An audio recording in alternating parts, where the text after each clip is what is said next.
Hello friend, एक बार फिर से हमारे यूट्यूब चैनल यूनिक पॉइंट पर आप सभी का दिल खोल कर स्वागत है। मैं आशा करता हूं कि आप जहां भी होंगे अच्छे होंगे और अपनी तैयारी को अच्छे तरीके से कर रहे होंगे। तो जैसा कि आप सभी जानते होंगे कि डेली बेसिस पे कोई भी जॉब निकलती रहती है, तो जिसको हम डेली बेसिस पे अपडेट करते रहते हैं। ठीक इसी प्रकार से एक नई वैकेंसी निकल के आ रही है। यह वैकेंसी आपकी उत्तराखंड की है और उत्तराखंड की ये ITI के अनुदेशक की भर्ती है, अर्थात ITI इंस्ट्रक्टर की भर्ती है। तो इसके डिटेल में नोटिफिकेशन की बात करें तो इसका जो नोटिफिकेशन है आपका, ये आपका 16 फरवरी को जारी किया गया है। और अगर फॉर्म भरने की बात करें तो फॉर्म भरने की जो प्रारंभिक तिथि आपकी 25 फरवरी से फॉर्म भरना स्टार्ट हो जाएगा, और फॉर्म भरने की जो लास्ट डेट दी गई है ये आपका 16 मार्च दिया गया है। और फॉर्म में अगर, हाँ, ये बात अभी इम्पोर्टेंट है कि अगर आप फॉर्म में किसी प्रकार की गलती भर देते हैं तो उसको संशोधन करने की भी तिथि दी गई है। जैसा कि आप देख सकते हैं 20 मार्च से 22 मार्च तक आप संशोधन भी कर सकते हैं।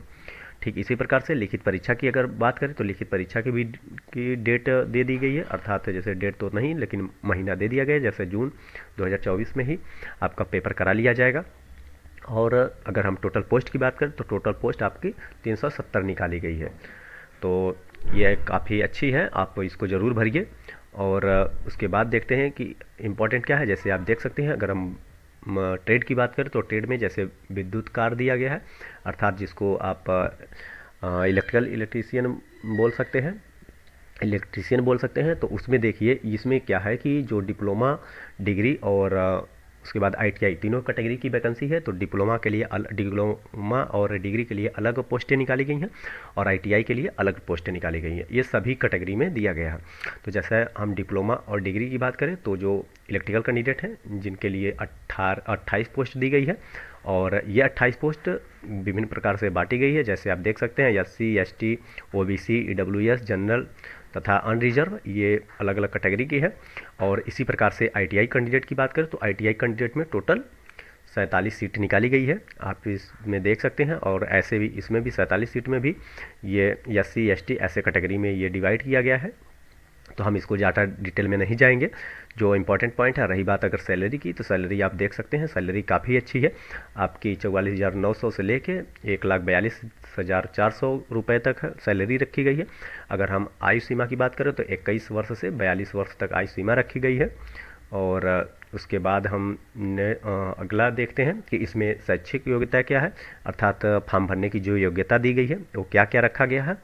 तो अगर आप किसी भी मान्यता प्राप्त, जैसे AICTE यूनिवर्सिटी ग्रांट UGC, अर्थात किसी भी मान्यता प्राप्त इंजीनियरिंग कॉलेज से या विश्वविद्यालय से electrical candidate, electrical and electronics engineering के कैंडिडेट हैं, आपने डिग्री या डिप्लोमा किया है, तो आप इस फॉर्म को भर सकते हैं। जैसा कि यहाँ ये डिग्री का हो गया। अगर हम डिप्लोमा की बात करें तो यहाँ पे देख सकते हैं 3 वर्षीय डिप्लोमा, ये भी फॉर्म को फिल कर सकते हैं। लेकिन इसमें एक चीज़ ये है कि अगर डिग्री कैंडिडेट हैं तो संबंधित क्षेत्र में 1 वर्ष का अनुभव होना चाहिए, अर्थात 1 वर्ष का आपका एक्सपीरियंस मांगा गया है। ठीक इसी प्रकार से अगर आप डिप्लोमा कैंडिडेट हैं तो डिप्लोमा के लिए यहाँ पे देख सकते हैं कि 2 वर्ष का अनुभव मांगा गया है, कि अगर आपके पास 2 वर्ष का एक्सपीरियंस है तो आप इस फॉर्म को ज़रूर भर सकते हैं। ठीक इसी प्रकार से ITI कैंडिडेट के लिए हम बात करें तो ITI कैंडिडेट का जो भी है उनके लिए कम से कम 3 साल का अनुभव मांगा गया है। 3 साल का अनुभव रहेगा तभी इस फॉर्म को फिल कर सकते हैं। और ये क्या दिया गया है कि नेशनल ट्रेड सर्टिफिकेट या नेशनल अप्रेंटिसशिप सर्टिफिकेट उत्तीर्ण, मतलब आपका संबंधित क्षेत्र में 3 वर्ष के अनुभव के साथ 3 वर्ष का अनुभव होना चाहिए। और एक इम्पॉर्टेंट पॉइंट ये है कि आपकी जो DGT के थ्रू जो CITS आपका होता है, NCIC अर्थात CITS जिसको हम कह सकते हैं, CITS का आपके पास सर्टिफिकेट होना ही चाहिए, क्योंकि इसमें कंपलसरी मांगा है कि CITS, जैसे आप यहाँ पे देख सकते हैं कि ये फर्स्ट योग्यता है। फर्स्ट में आप तीनों में से, और डिग्री, डिप्लोमा, ITI तीनों में से कोई भी हो चल जाएगा। और उसके बाद आपका CITS, सेकंड में CITS भी होना आपका अनिवार्य है, तभी आपका आप इस फॉर्म को फिलअप कर सकते हैं। इसी प्रकार से हम अगर फिटर ट्रेड की बात करें तो फिटर ट्रेड में जो डिग्री डिप्लोमा कैंडिडेट हैं उनके लिए टोटल पोस्ट जो है 14 निकाली गई है। और ये 14 पोस्ट ऐसे डिवाइड की गई है, ये डिफरेंट कैटेगरी की। और हम ITI कैंडिडेट की बात करें तो ITI कैंडिडेट में 30 पोस्ट निकाली गई है। और ये रही उनकी। और सैलरी की बात करें तो सैलरी सेम रखी गई है, और एज क्राइटेरिया भी आपकी 21 से 42 तक रखी गई है। तो और रही बात शैक्षिक योग्यता की, तो इसमें भी वही है कि डिग्री डिप्लोमा आपका होना चाहिए किसी इंजीनियरिंग कॉलेज से। और अगर फिटर के स्टूडेंट हैं तो आपको मैकेनिकल इंजीनियरिंग से डिग्री या डिप्लोमा होना चाहिए। और उसके बाद और अगर हम डिप्लोमा कैंडिडेट की बात करें तो डिप्लोमा कैंडिडेट का जो है आपका डिप्लोमा जो है ये भी आपका व्यावसायिक या उससे रिलेटेड या मैकेनिकल इंजीनियरिंग में डिप्लोमा होना चाहिए। तो अगर फिटर, और रही बात आईटीआई की, तो आईटीआई आपका फिटर तो है ही, कोई दिक्कत नहीं है इसमें। तो ये और सीआईटीएस भी इसमें भी अनिवार्य है, अर्थात किसी भी कैटेगरी की बात करें तो उसमें सीआईटीएस अनिवार्य मांगा गया है, आपका सीआईटीएस होना ही चाहिए। ठीक इसी प्रकार से ये इलेक्ट्रॉनिक्स मैकेनिक्स की है।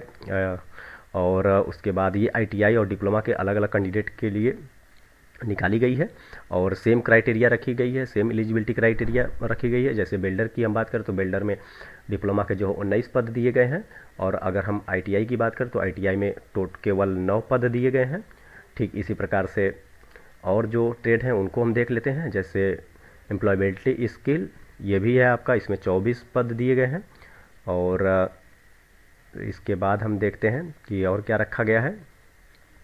ये कला गणित है, मतलब नॉन टेक्निकल भी स्टूडेंट इसमें फॉर्म फिल कर सकते हैं, उनके लिए भी। ये ड्राफ्टमैन सिविल का है। ड्राफ्टमैन सिविल में अगर हम बात करें तो टोटल पोस्ट 7 है, जो डिग्री डिप्लोमा के लिए है। और उसके बाद आईटीआई की केवल 6 पोस्ट है।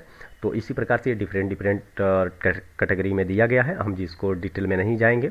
आप अगर इस नोटिफिकेशन को पाना चाहते हैं तो आप हमारे डिस्क्रिप्शन बॉक्स में, वीडियो के डिस्क्रिप्शन बॉक्स में टेलीग्राम का लिंक दिया गया है, उसमें आप इस नोटिफिकेशन को पा सकते हैं। वहाँ पे जाके आप डाउनलोड कर सकते हैं नोटिफिकेशन को। तो और रही बात इसके लिए, ये डिफरेंट ट्रेड है, आप इसको देख सकते हैं, नोटिफिकेशन में पढ़ सकते हैं। क्योंकि अगर हम पूरा डिटेल में अगर ट्रेड को डिफाइन करने लगेंगे तो ये टोटल 53 पेज का नोटिफिकेशन है, तो जिसको काफ़ी टाइम लग जाएगा। तो उसको हम इतना ज़्यादा कवर नहीं करेंगे, आप इसकी नोटिफिकेशन को पढ़ सकते हैं। बस इम्पॉर्टेंट क्या क्या है वो चीज़ हम बात करने वाले हैं। तो अगर रही बात जैसे कि कुछ स्टूडेंट का ये भी कहना रहता है कि अदर स्टेट के कैंडिडेट फॉर्म फिल कर सकते हैं कि नहीं कर सकते हैं, तो उसके विषय में भी हम बात करेंगे। इसके विषय में देखते हैं कि क्या क्या इंपॉर्टेंट अभी नीचे पड़ा है। ये तो अभी ट्रेड की बात चल रही है कि डिफरेंट ये ट्रेड है, सॉरी, डिफरेंट ट्रेड दिया गया है।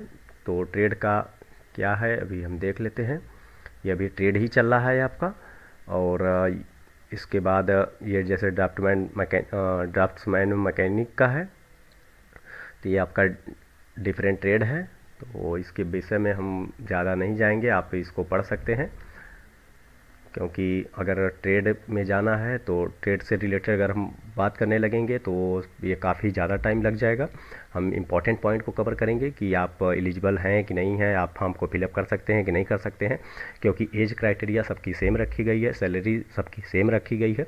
बस ट्रेड है, ट्रेड की अलग अलग वैकेंसी हैं, ट्रेड में हर ट्रेड में अलग अलग वैकेंसी दी गई हैं, तो जिसको हम कवर करने वाले हैं। अभी ये अलग अलग ट्रेड ही आ रहा है, क्योंकि इन्होंने क्या किया है कि पूरे ट्रेड को अलग अलग कैटेगरी में रखा है, और अलग अलग ट्रेड के लिए अलग अलग वैकेंसी निकाल रखी है, अलग अलग ट्रेड के साथ साथ डिग्री डिप्लोमा के अलग कैंडिडेट के लिए अलग अलग वैकेंसी निकाल रखी है। तो ये चीज़ है। अब यहाँ पे देखते हैं कि इसके बाद क्या इम्पोर्टेंट है। ये आपका लास्ट में सर्वेयर का है, सर्वेयर में केवल एक वैकेंसी है। और इसके बाद देखते हैं क्या है। यहाँ से आप देख सकते हैं, ये तो क्राइटेरिया आपकी सेम रखी गई है यहाँ तक। हाँ, यहाँ से ये पॉइंट आप यहाँ से देख सकते हैं कि नोट में सीधी भर्ती के लिए चयन सूची में निर्माण के लिए अंकों का बंटवारा, जैसे कि आपको कैसे अंक मिलेंगे। बहुत बच्चों का डाउट रहता है कि एक्सपीरियंस पे अंक मिलेंगे कि कितना एक्सपीरियंस पे अंक मिलेगा, कितना सीआईटीएस का अंक मिलेगा, और लिखित परीक्षा का कितना मिलेगा। तो इन्होंने नोटिफिकेशन में साफ साफ लिख दिया है कि लिखित परीक्षा के प्राप्त अंकों का 90%, आप जितना भी लिखित परीक्षा में अर्थात जो आपका एग्ज़ाम होगा उसमें जितना नंबर पाएंगे उसका 90% लिया जाएगा।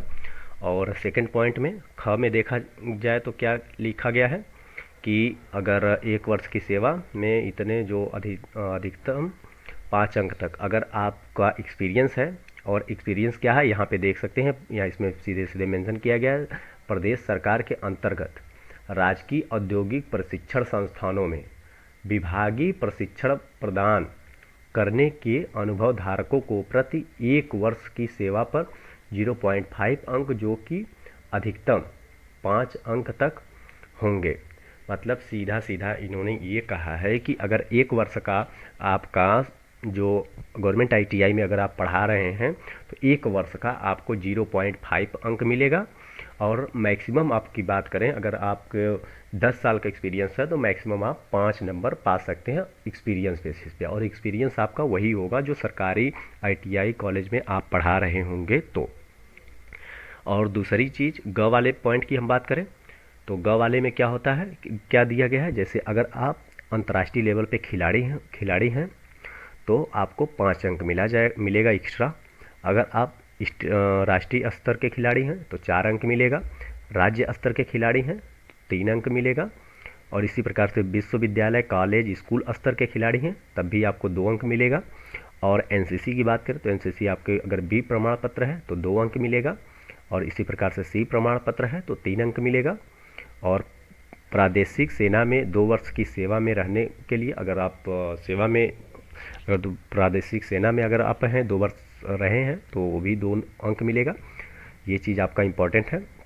ये अंकों का बंटवारा है, अगर आप इसमें कोई भी क्राइटेरिया रखते हैं तो आपको वो अंक मिलेगा, ठीक है। और लिखित परीक्षा की हम बात करें तो लिखित परीक्षा आपकी जो होगी ये आपका टोटल 100 अंकों की वस्तुनिष्ठ मतलब ऑब्जेक्टिव टाइप क्वेश्चंस होंगे। 100 अंक के 100 क्वेश्चंस होंगे, 100 अंक के होंगे, और 2 घंटे का समय दिया जाएगा। और जो ये 100 क्वेश्चंस होंगे, इस 100 क्वेश्चंस में आप देख सकते हैं जो 70 जो होंगे 70 अंक वो आपके टेक्निकल रिलेटेड रहेंगे, आपके ट्रेड से रिलेटेड रहेंगे। और 30 अंक जो आपके होंगे वो 10 अंक आप देख सकते हैं सामान्य ज्ञान के 10 अंक, 10 अंक कंप्यूटर की, और 10 अंक सामान्य हिंदी के। ये 30 अंक आपके नॉन टेक्निकल होंगे, बाकी 70 अंक आपके टेक्निकल होने वाले हैं। तो ये रही आपके परीक्षा की कि आपको परीक्षा में कितना कौन कौन सा सब्जेक्ट है, तो वो चीज़ रही। और रही बात परीक्षा प्रतियोगी परीक्षा हेतु निर्देश, जैसा कि आप यहाँ पे देख सकते हैं कि ओबीसी सामान्य अन्य पिछड़ा वर्ग, ओबीसी आर्थिक रूप से कमजोर, ईडब्ल्यूएस, ठीक है, अभ्यर्थियों को 35% तथा अनुसूचित जाति व अनुसूचित जनजाति श्रेणी के अभ्यर्थियों के लिए न्यूनतम 35% न्यूनतम अंक लाना अनिवार्य है। अर्थात इसको हम कह सकते हैं जो ओबीसी कैंडिडेट है, सामान्य कैंडिडेट है, जनरल कैंडिडेट है, ईडब्ल्यूएस कैंडिडेट है, उसको कम से कम 45 नंबर लाएगा तभी वो क्वालिफाई करेगा एग्ज़ाम को। और अगर एससी एसटी कैंडिडेट है तो कम से कम 35 अंक लाएगा तभी वो इस योग्यता को क्वालिफाई करेगा, इस पेपर को क्वालिफाई करेगा। और इसके बाद हम देखते हैं कि क्या है, ये तो आपका रही बात ओएमआर पत्रक, ओएमआर सीट के बेसिस कि जो आपकी परीक्षा होगी ऑफलाइन भी हो सकती है, ऑनलाइन भी हो सकती है। अगर ऑफलाइन होगी तो ऑफलाइन में ओएमआर सीट बेसिस होगे, इसको तो आप जानते ही होंगे, इसको कवर करने की कोई विशेष ज़रूरत नहीं है।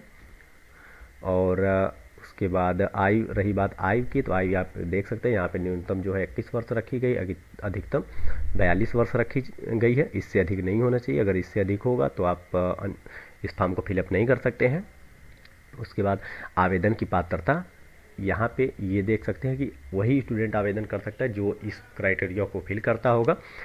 अब यहाँ पे आप लोगों के बहुत सारे डाउट पहले से ही बने होंगे कि अदर स्टेट का फॉर्म फिल कर सकते, अदर स्टेट के कैंडिडेट फॉर्म फिल कर सकते हैं कि नहीं कर सकते हैं। तो उसके विषय में भी यहाँ पे इन्होंने मेंशन किया है कि क्या किया है, उसके विषय में हम देखते हैं कि एक एक पॉइंट को क्या इन्होंने बोला है। जैसे कि अगर क नंबर की हम बात करें तो यहाँ पे देखो दिया गया है कि अभ्यर्थी का उत्तराखंड राज्य में स्थित किसी सेवा योजन कार्यालय में आवेदन पत्र प्राप्ति की अंतिम तिथि व पंजीकरण हुआ हो, पहली पॉइंट। दूसरी पॉइंट क्या है कि अभ्यर्थी उत्तराखंड राज्य का मूल निवासी अर्थात अस्थायी निवासी प्रमाण पत्र धारक हो। आप इसको कह सकते हैं कि वो सीधा कि ये जो है आपका उत्तराखंड का मूल निवासी हो या वहाँ का निवास प्रमाण पत्र धारक हो। और ग नंबर पॉइंट की बात करें तो ग नंबर में भी कहा गया है कि उत्तराखंड सेवा लोक आयोग की परिधि के बाहर समूह ग की भर्ती के पदों हेतु भर्ती हेतु आवेदन करने की वही अभ्यर्थी पात्र होगा जिसने अपनी हाई स्कूल, मतलब ये ग वाला जो पॉइंट है, ग नंबर में ये कह रहा है कि अगर आप का कम से कम हाई स्कूल या इंटरमीडिएट या इसके समकक्ष कोई भी आप पढ़ाई जो है उत्तराखंड के राज्य में स्थित मान्यता प्राप्त संस्थानों में किए हों, ये ग नंबर है। तो इसी प्रकार घ और अंगा वाला दोनों ये भी है, 5 पॉइंट है। लेकिन इम्पॉर्टेंट ये नोटिस में दे दिया है कि अभ्यर्थी द्वारा ऑनलाइन आवेदन किए जाने हेतु पात्रता, ये जो ऊपर के क ख ग घ अंग वाला जो 5 शर्तें हैं, पांचों में से किसी भी एक शर्त को पूरा करना अनिवार्य हो। अगर ऊपर की जो 5 पॉइंट है उसमें से अगर आप कोई भी एक अगर अर्हता आपके पास है तो शर्त आप पूरा करते हो तो आप इस फॉर्म को फिलअप कर सकते हैं सीधा। लेकिन बात यह है कि मैंने इस फॉर्म को पढ़ा, इस नोटिफिकेशन को पढ़ा, तो इसमें ऐसा लिखा गया है, ऐसा माना गया है कि अदर स्टेट के कैंडिडेट इसमें नहीं भर सकते हैं, क्योंकि 5 पॉइंट में यही लिखा गया है कि उत्तराखंड से या तो उत्तराखंड का निवासी हो, या तो उत्तराखंड का वो हाई स्कूल इंटर उत्तराखंड से किया हो, या फिर कोई अदर सेना जैसे सेना में या फिर कहीं भी सेवा आयोजित में जो उत्तराखंड में मतलब जॉब किया हो, ऐसे मतलब इन्होंने ऐसा मेंशन किया है। तो अगर आप इस नोटिफिकेशन को आप भी पढ़ना चाहते हैं डिटेल में, तो मेरे टेलीग्राम ग्रुप का लिंक आप वीडियो के डिस्क्रिप्शन बॉक्स में मिल जाएगा, वहाँ पे जाके आप इस फॉर्म को डाउनलोड कर सकते हैं। इस नोटिफिकेशन को डाउनलोड करके आराम से आप पढ़ सकते हैं। तो ये केवल उत्तराखंड के अभ्यर्थियों के लिए निकाली गई है, वहीं के अभ्यर्थी इसमें फॉर्म को फिल कर सकते हैं।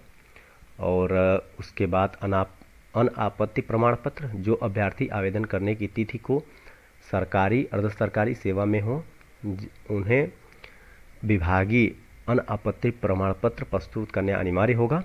राष्ट्रीयता, देश में सेवा में किसी पद पर सीधी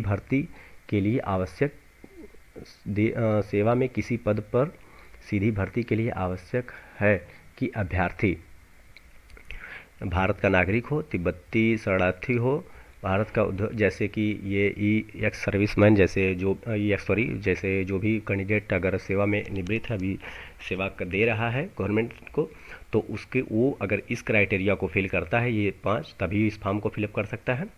तो ये रही इंपॉर्टेंट बातें। और भी अगर कुछ है तो हम उसको देख लेते हैं, लेकिन मुझे लगता नहीं कि और कुछ होगा, क्योंकि जो भी है फॉर्म भरने की डेट की बात हो गई, और अदर स्टेट की बात हो गई, क्वालिफिकेशन की बात हो गई, एज क्राइटेरिया की बात हो गई, तो ऐसा कुछ नहीं। हाँ, ये एक चीज़ ये है कि आवेदन भरने की जो शुल्क रखी गई है कि आपका जो पैसे लगने वाले कितने आप लगेंगे, जैसे कि यहाँ पे देख सकते हैं, अनारक्षित, सामान्य, अनरिजर्व तथा उत्तराखंड अन्य EWS, जो मतलब इस कैटेगरी के स्टूडेंट हैं, वो उनकी फ़ीस जो है 300 रुपये रखी गई है।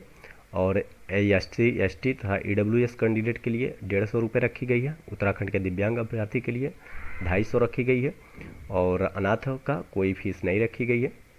तो ये रही फीस की बातें। और उसके बाद देखते हैं और कुछ है तो हम उसको कवर करेंगे।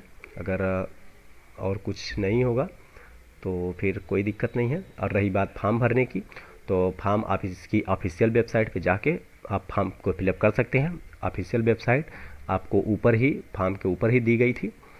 तो अभी हम एक बार फिर उसको दिखा देते हैं, एक बार बता देते हैं कि आपको फॉर्म कहाँ से जाके भरना है। जैसे कि यहाँ पे देख सकते हैं, आपको मैं सीधा लेके आप फर्स्ट पेज पे आप इसकी ऑफिशियल वेबसाइट ये दी गई है www.ssc.uk.gov.in पर। वहाँ पे जाके आप इसके फॉर्म को फिलअप कर सकते हैं। अगर आप इस क्राइटेरिया को, जितनी भी क्राइटेरिया दी गई है, आप उसमें आप क्राइटेरिया को फुलफिल करते हैं तो आप इस फॉर्म को ज़रूर भरिए। ऐसे ही नई जॉब अपडेट पाने के लिए आप हमारे साथ जुड़े रहिए। और यदि वीडियो पसंद आए तो एक लाइक ज़रूर करिए। और अभी तक हमारे चैनल को सब्सक्राइब नहीं किया है तो सब्सक्राइब कर लीजिए, क्योंकि डेली बेसिस पे आपको जॉब से रिलेटेड या कोई ऑफिशियल अपडेट को लेकर हम डेली बेसिस पे वीडियो अपडेट करते रहते हैं।